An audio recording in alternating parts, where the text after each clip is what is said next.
Hi again, friends. It's Miss Molly. I'm an occupational therapist with Durham Public Schools, and today's Fun Friday video, we are going to be making a pouring station. I know that sounds a little bizarre, but it's a great activity that involves water play and doesn't require a lot of crazy materials, just some cups and containers and water, and maybe if you're brave, food coloring. You can do a little science experiment and mix colors as well.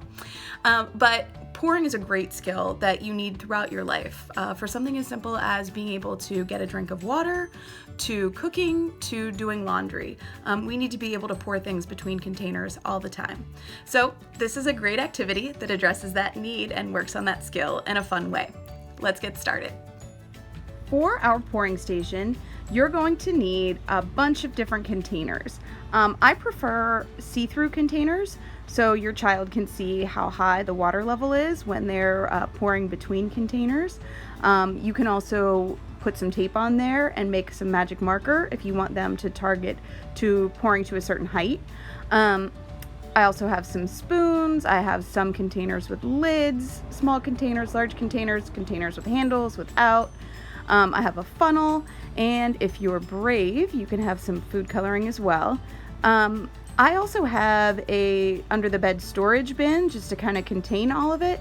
If you're doing this outside in your driveway or your yard and you're not that concerned about the floor getting damaged, you don't even need to worry about having that.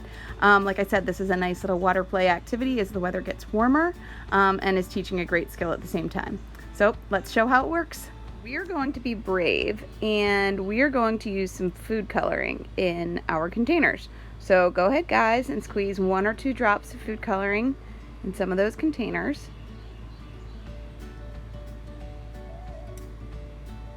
And if you want, you can use the spoons to stir it around.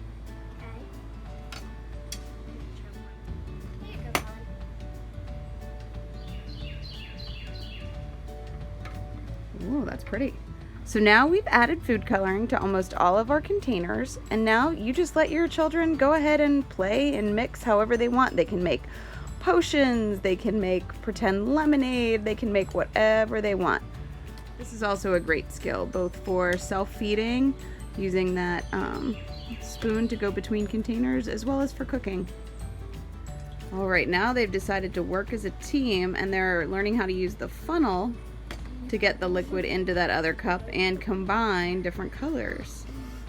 Whoa, what colors did you all combine there? We combined green and blue. It almost looks like black. We've been reading some Harry Potter, so I think maybe they're into making some potions here. Pretty.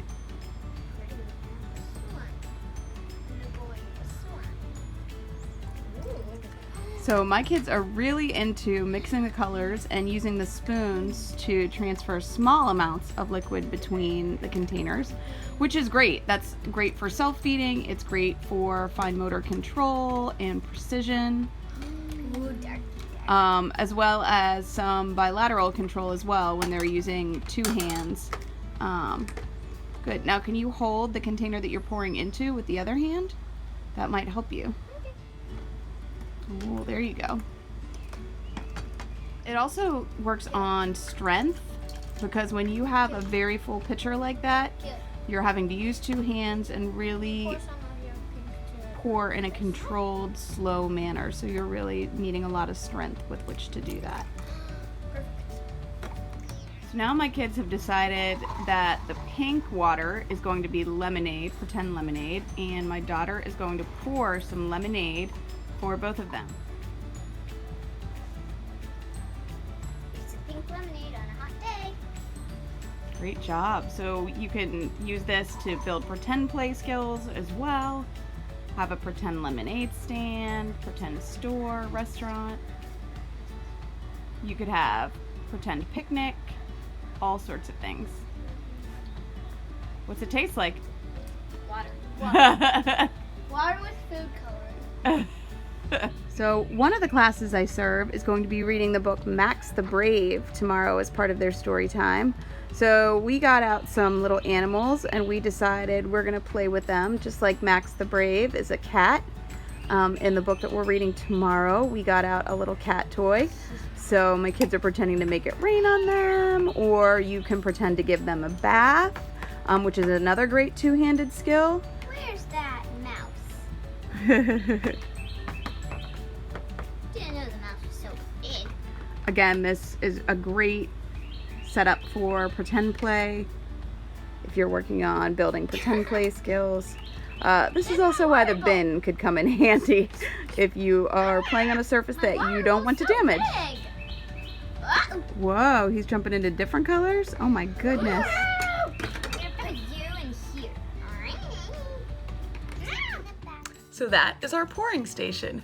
You can see that it was a great springboard for pretend play, for all sorts of cooking and pretend potion making, perfume making, lemonade stand, bathing toys, making it rain, combining different colors together.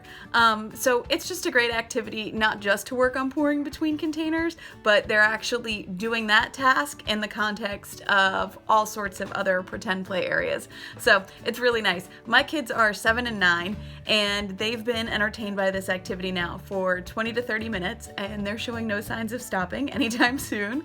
So if you need to buy yourself some time during this quarantine and have an activity that will hold their interest for a while, I think this is a great idea. I would say add in any of those little toys that you can. They really increase their engagement in the activity whenever we added in the little toys and really started to expand the pretend play. I hope you enjoy this video, and don't forget to like and subscribe to our channel. Take care. See you next week.